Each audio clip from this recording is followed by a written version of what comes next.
what this Hispanic church is doing in New York. They actually shut down at the beginning of the pandemic, then started opening up every single day as a food distribution pantry.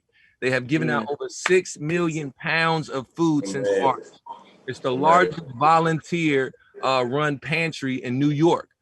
So there's some churches and communities that do just get it all the way right, and then we know some that get it wrong and are solely about raising money and taking money. I got brothers that used to preach that don't even want to preach no more because of what they've been exposed to on the inside. So Yeah. the question is, to the brothers, and I'll go right with you, Kev, are churches and mosques still relevant as places of help and hope in our communities? Absolutely, and it will forever be a staple within our community because, like you said, it's not only just a spiritual hospital, but it's another place for us to fellowship and gather and to strategize, right? So even if you're not reading the Bible, God said when two or more are gathered, His presence is still within the building. You dig what I'm saying? And that's powerful within itself. That's the reason why the civil rights movement was so powerful. It wasn't just the men and the women that were there getting active, but God was with them. God is with us. So we still need to keep these establishments in place as, like you said, as catalysts for hope. You know what I mean? So I'm definitely for that.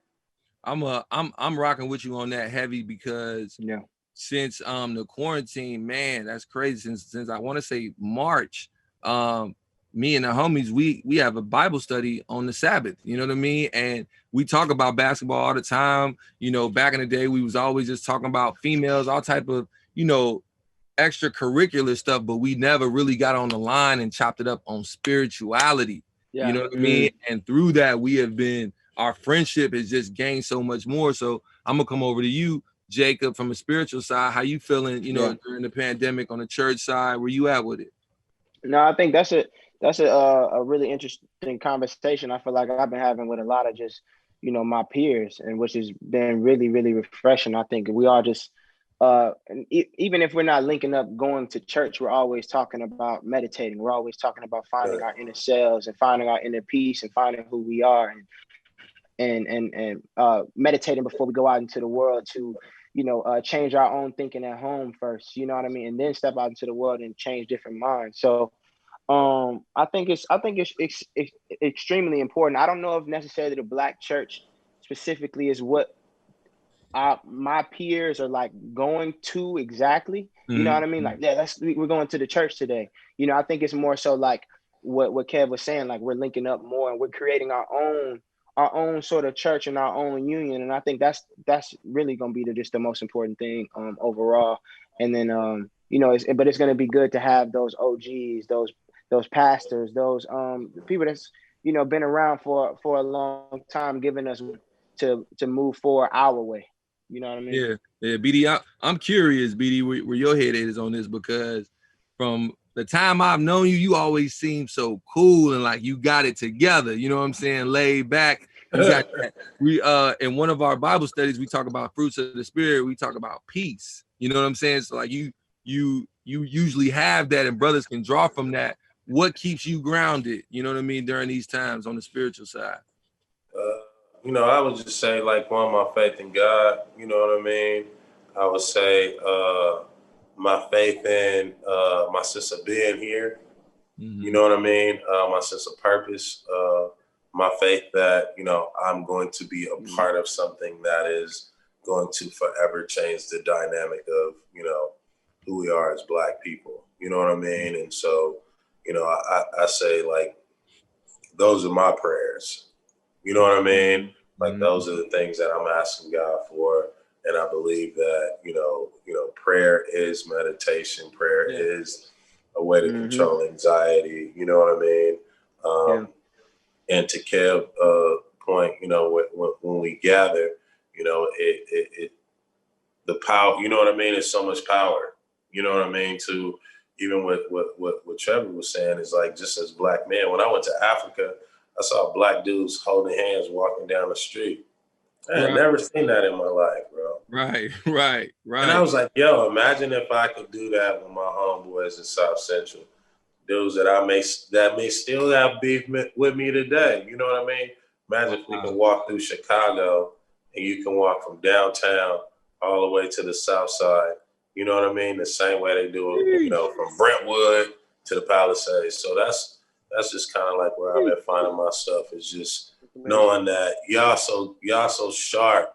You know what I mean? I'm just like, I just want to listen and, like, you know, just kind of admire like how y'all build it. You know what I mean? What y'all saying. So I can be of service to, you know, the things that y'all want to do. So that's kind of like where I am with Yeah, it. yeah. Trevor, jump in there, man. Yo, man, God is good. First off, let me start with that. I feel like I've always had, you know, God has always kind of been at the base of everything that I am. I feel like it's why I've been able to endure a lot of the things that kind of, you know, typically would make someone upset. Just being, first of all, being in this industry and then being Black in this industry.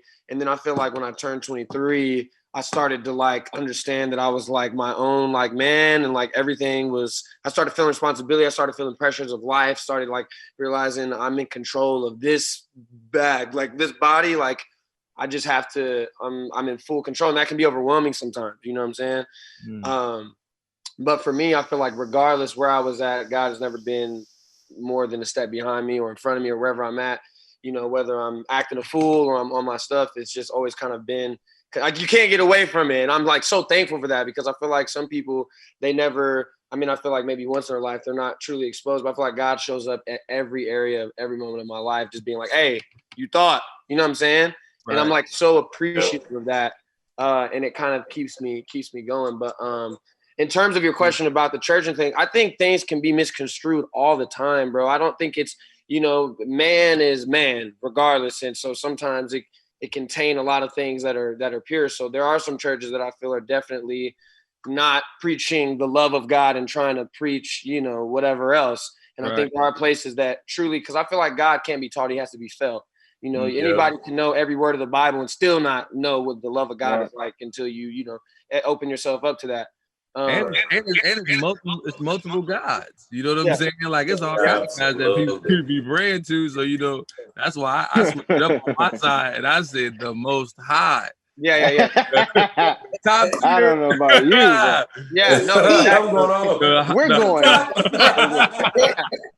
Let me get a little bit more specific with who I'm talking to, fam, because I see it's a lot going on. You know? No, absolutely. Yeah, no, we're on the same page on that for sure. But yeah, dude, I definitely think that is the way, man. It's so hard to do this life alone, and you know, when you do it with God, it's a little bit easier for sure. All right, well, there it is.